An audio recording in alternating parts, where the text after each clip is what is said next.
কাশীপুর গ্রামে এক বিরাট মহলে থাকত রাজা বিশ্বম্ভর তার রানী রত্নাবতীর সঙ্গে। তারা ছিল নিঃসন্তান। অনেক যজ্ঞ পুজো পাঠ করা সত্ত্বেও কোনো ফল পায়নি। অবশেষে তারা অনেক নিরাশ হয়। একদিন শিকারের উদ্দেশ্যে রাজা জঙ্গলে যায়। অনেক ঘোরার পরেও সে কোনো জন্তু জানোয়ার দেখতে পায় না। হঠাৎ তার নজরে পড়ে এক বিরাট নদীর দিকে। সেই নদীতে ছিল মোহনা নামে এক সুন্দর জলপরী। সে যন্ত্রণায় ছটফট করছিল। রাজা বিশ্বম্ভর খানিকটা এগিয়ে নদীর দিকে যায়। দেখতে পায় কেউ তাকে গুলিতে আঘাত করেছে। সে আর কিছু না ভেবে গুলি বের করে ফেলে। জলপরী তার দয়ায় খুব খুশি হয়ে বলে, তুমি আমার প্রাণ ফিরিয়েছ। তুমি কি চাও? আমার কাছে ধন সম্পত্তির কোনো অভাব নেই। অনেক পুজো পাঠ করেও ভাগ্যের জেরে আমি নিঃসন্তান, তাই একটা সন্তান কামনা করি। ঠিক আছে বলে সে জাদু করতেই তার হাতে এক কন্যা সন্তান মোহনা তার হাতে তুলে দেয়। আজ থেকে তুমি এক কন্যা সন্তানের বাবা। তবে মনে রেখো, তার 18 বছরে সে এক জলপরীতে পরিণত হবে। ঠিক 18 বছর পর আমি ফিরে আসব। এই বলেই মোহনা সেখানেই অদৃশ্য হয়ে যায়।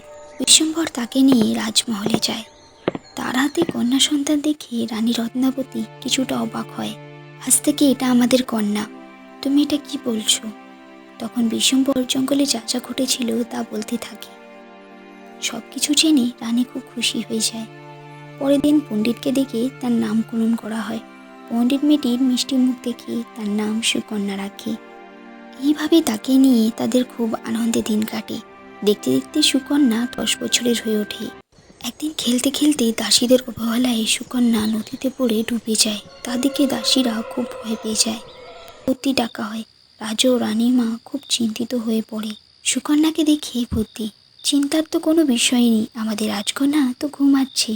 এই শুনে সেখানে উপস্থিত সবাই খুব অবাক হয়ে যায়। তখন রাজমন্ত্রী বলে ওঠে, এটা অসম্ভব। এতক্ষণ জলে ডুবে থাকা সত্ত্বেও কেউ বেঁচে থাকতে পারে না। প্রাণীর ভয়ে বতী মিথ্যে কথা বলছে। তখন বতী, আমার এতদিনের অভিজ্ঞতা ভুল হতে পারে না। রাজকন্যা যদি 24 ঘন্টার মধ্যে না ওঠে তাহলে আমায় প্রাণদণ্ড দেওয়া হোক। মুহূর্তের মধ্যে সুকন্যা বাবা বলে উঠল। রাজা আনন্দে বতীকে অনেক উপহার দিল। এই ঘটনার অনেক দিন কেটে যায়। দেখতে দেখতে সুকন্যা 18 বছরের হতে এলো। রাজা ও রানীমার চিন্তার আর শেষ থাকলো না। সুকন্যা ছিল রাজার একমাত্র আদরের কন্যা। একদিন দুপুরে রাজা ও রানীমা, সুকন্যা 18 বছর হতে এলো, জলপরী যদি সত্যিই ফিরে আসে, তুমি কিছু করো। তুমি এসব ভেবো না। এত বছর পর হয়তো সে নাও ফিরে আসতে পারে। পরের দিন বিশ্বম্ভর রাজমন্ত্রীর সঙ্গে আলোচনা করে রাজমহলের পাহারা বাড়িয়ে দেয়। আর সুকন্যার 18তম জন্মদিন। রাজা ও রানীমা তাকে চোখে চোখে রাখে, কিন্তু যার ভয় ছিল তাই হলো। এত পাহারা সত্ত্বেও জলপরী মোহনা মহলে প্রবেশ করে।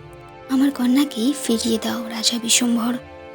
তুমি চলে যাও, এটা অসম্ভব। আমায় বাধ্য করো না তোমায় বন্দিনী করতে। তক্ষুনি সুকন্যা সেখানে উপস্থিত হয়। সুকন্যা, আমি তোমায় নিতে এসেছি। তুমি কে? আমি তোমার জলপরী মা। তাহলে এত বছর দিয়ে তুমি কোথায় ছিলে? তখন মোহনা তাকে 18 বছর আগে ঘটা ঘটনাগুলো বলতে থাকে। মোহনা তাকে তার সঙ্গে নিয়ে যেতে চায়। রাজা বিশ্বম্ভরের সৈন্য ডাকতেই মোহনা রেগে যায়। এর ফল তোমায় ভোগ করতে হবে বলে সে মুহূর্তের মধ্যেই তাদের পাথরের মূর্তি বানিয়ে দেয়। তা দেখে সুকন্যা খুব ভয় পেয়ে যায়। মোহনা তখন, সুকন্যা, তুমি এদের মতো সাধারণ মানুষ নয়, তুমি এক জলপরী। কথাটা শুনে সুকন্যা, অতীতে যা ঘটেছে আমি বুঝলাম, তবে ইনারাই এখন আমার মা বাবা। ইনাদের ছেড়ে আমার কোনো অস্তিত্ব নেই। আমি তোমার সঙ্গে যেতে পারবো না। তুমি বুঝতে পারছো না, জল ছাড়া তুমি বাঁচতে পারবে না। জেদ ছাড়ো, আমার সঙ্গে চলো। কিন্তু সুকন্যা তার কথায় টিকে রইল। অবশেষে মোহনাকে তার জেদের কাছে হার মানতে হয়। সে রাজা বিশ্বম্ভর ও রানী রত্নাবতীকে পাথর থেকে মানুষে পরিণত করে।